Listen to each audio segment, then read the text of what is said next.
Et si votre vie privée ne tenait qu'à un fil? Allô? Voici un téléphone comme nous en possédons tous ou presque. L'écouter à distance est un jeu d'enfant. Stéphanie a accepté de se prêter à la démonstration. Dans cette voiture au pied de son appartement, un homme l'espionne.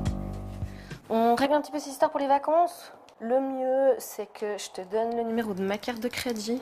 Alors, 78 02 02.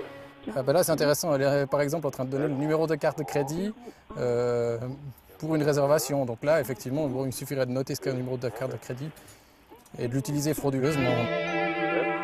C'est tout simple en fait. Donc il faut un ordinateur portable du grand public qu'on trouve partout. Et puis, typiquement cette carte fabriquée par un constructeur allemand qui permet d'offrir des fonctionnalités pour les téléphones sans fil, mais là qui a été détournée de son utilisation en fait pour pouvoir écouter. Donc cette carte coûte à peu près 20 €. Grâce à cette carte, l'ordinateur capte les ondes qui transitent entre le téléphone sans fil et sa base. Il est donc possible d'écouter les conversations aussi loin que portent ces ondes, en principe entre 50 et 100 mètres. C'est à la portée de n'importe qui avec un peu de connaissances informatiques. Alors qu'on s'attendrait que pour écouter ce genre de système, il faut quand même un gros arsenal digne de l'armée ou des services secrets, mais non, vous voyez, avec simple installation, ça marche. Les téléphones sans fil, aussi appelés les DECT, équipent 80% des ménages suisses et beaucoup d'entreprises. Ces failles de sécurité inquiètent. Inutile toutefois de se tourner vers son opérateur, il ne pourra rien faire.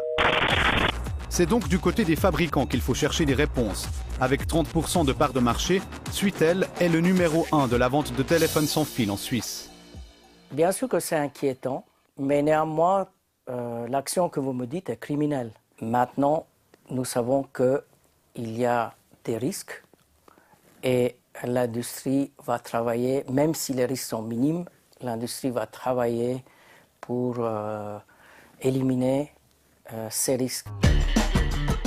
À partir de septembre, le patron de Suitel affirme qu'il ne vendra plus que des appareils sécurisés, qu'il sera impossible d'écouter. En principe, cela devrait déjà être le cas, mais à trop vouloir réduire les coûts, les producteurs en ont oublié la sécurité élémentaire. Ainsi, la plupart des téléphones sans fil que l'on trouve aujourd'hui dans les foyers ne sont pas protégés. On recommande à l'utilisateur de recourir actuellement à un téléphone avec fil s'il veut éviter le risque.